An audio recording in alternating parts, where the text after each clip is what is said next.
Alterner les phases de formation et d'application a toujours été prôné dans la formation.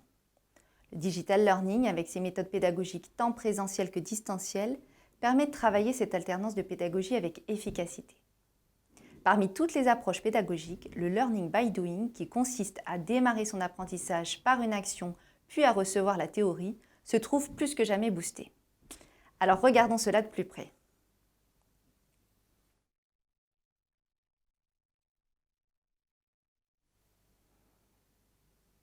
Initialement développé aux États-Unis au moment des 30 Glorieuses, le learning by doing consistait à acquérir des automatismes par l'exécution d'une tâche donnée ou répétée, en vue d'augmenter la productivité de la main-d'œuvre, bien sûr.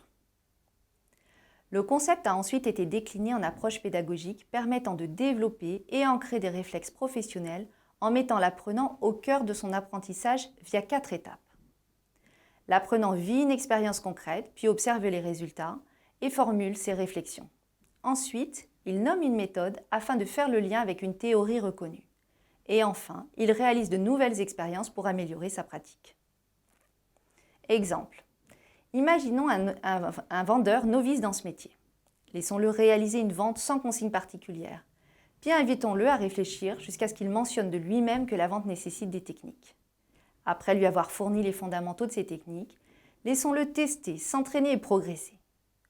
Le formateur a un rôle prépondérant de facilitateur dans l'enchaînement de ces étapes.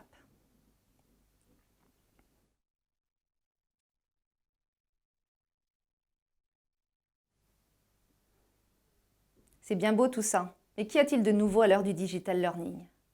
Eh bien, le formateur peut exploiter l'approche learning by doing en utilisant les technologies du digital, soit au sein d'une action de formation, soit en alternance d'actions de formation dans un parcours blended. Au sein d'une action de formation, l'apprenant peut par exemple se prêter à l'exercice d'une mise en situation qui sera filmée, qu'il pourra ensuite visionner et restituer ses observations sur une fiche collaborative remplie en direct.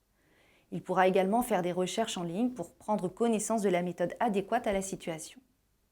Dans le second cas, c'est-à-dire l'usage du learning by doing dans un parcours blended, l'apprenant peut recevoir la consigne de se livrer à telle ou telle action et de remplir la fiche collaborative à distance en amont d'un présentiel.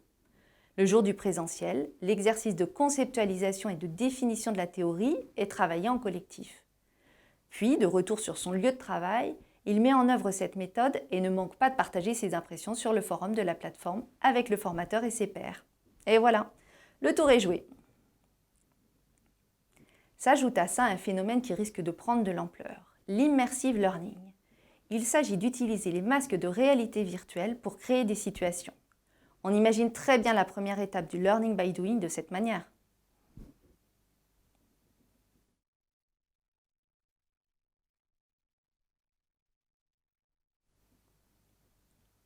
Le concept du learning by doing est basé sur une alternance de pédagogie. Le digital learning favorisant la multiplicité des méthodes, les deux cohabitent plutôt bien. Les forums sur les plateformes LMS, comme l'existence des communautés d'apprentissage via les réseaux sociaux, sont autant de moyens de créer du lien entre les différentes étapes du learning by doing. Quant aux limites, elles sont dans l'animation réalisée par le formateur.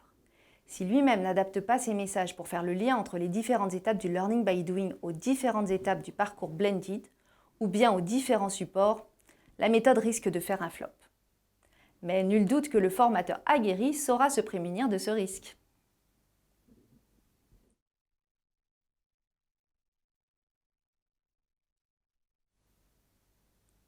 Le digital learning, avec ses méthodes pédagogiques tant présentielles que distancielles, permet de travailler l'alternance de pédagogie propre au learning by doing avec efficacité.